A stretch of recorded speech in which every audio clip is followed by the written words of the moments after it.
And we are back on Forbes Sports Money with our State of Sports discussion brought to you by SAP. Chris Bevilacqua is with us. Let's talk about the future and what it means for the customer. And in doing that, I'm going to let Michael dazzle you with some numbers right now before I ask you a question. Go ahead. I memorized these, so I got to get them out. Well, from SNL Kagan, the experts on this, they told me that affiliate revenues from the RSN have increased from $152 million in 1990 to $4.2 billion in 2010, and will likely be around or perhaps even top $6 billion this year. They're talking 8% annual growth the next 5 years. Is that sustainable in your opinion?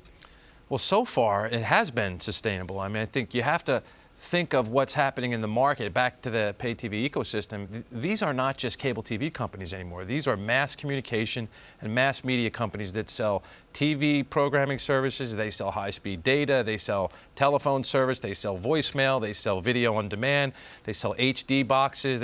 So by the time you get to the bottom of your bill every month, you're at $150, a couple $100 a month, and you times that across 100 million households. I mean, that is a $160, $170 billion a year industry, and programming, and in particular sports programming, is driving much of that value in the ecosystem because you have to get the service into the home in order to sell them all those other products. And so most people watch anywhere between 12 and 14 programming services, and in there usually are ESPN and the local RSN. So that's driving a lot of value. Where the cost and the value goes 5 years from now, I'm not sure, but it'll probably be more than it is today, and it'll be more than it was 10 years ago. Well, let's talk about what you said in our previous segment about Fox with sort of the slow approach, wait for some of those new rights to come up. They're going to want a big bite of the elephant when some of those rights deals with ESPN comes up. When that happens, and we've already seen right now the explosion of rights fees for live sporting events, could we see a similar explosion then? You might. I mean, I think what has to happen between now and then, right, is obviously Fox and others will have to execute on their strategy, make the business model work, and my sense is it will. And then in the meantime, there's a dynamic where distributors, right, that give us 250, 300 channels in our home, right? Many of these distributors are paying for channels that no one watches.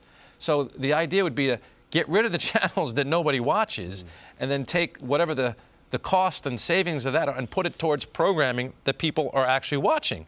And as you said earlier, Mike, 20% of all viewing in live television is sports, and my guess is it will stay a big chunk of all viewing on live television going forward. And it seems like that they are still passing those costs along to the carriers. I'm thinking of Time Warner Cable Sportsnet. They signed that $3 billion 20-year deal with the Lakers prior to the season, and they got DirecTV to pay a lot more to carry that cable outlet. So it seems like the sports programming costs are being passed through. What do you think will happen at the end of the day as far as the customers go? Do you think that they're going to continue to pay more for the sports programming?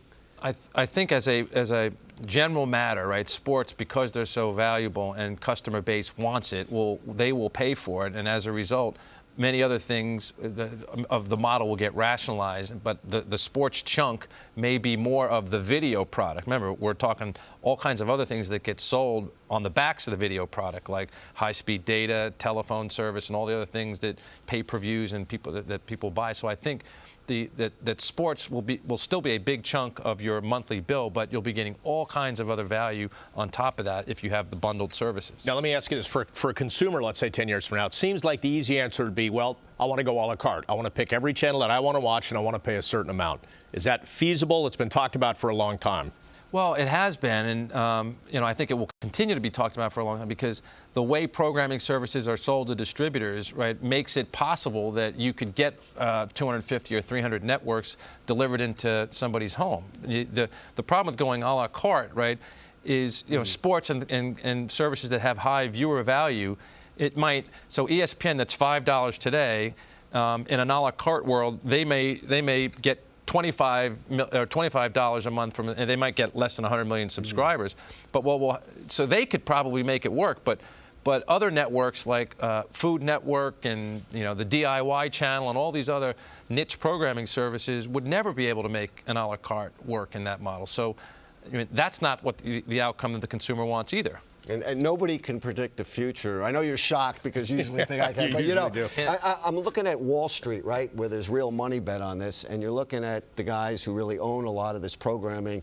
You're looking at Comcast, Time Warner Cable. Their stock prices are up 50% the past year. News Corp 45%. So clearly, Wall Street sees this as a positive, in a positive way for these guys in terms of their future earnings. Oh, that's exactly right. I mean, they're all hitting record earnings, and you have to remember that they're not just selling video service. They're selling all these other products that are very high margin products. You know, like high-speed data is a 90+% margin product. So every time Comcast Cable gets a new high-speed access, that 90% of that $39 or $29 a month is falling right to their bottom line. It's profit.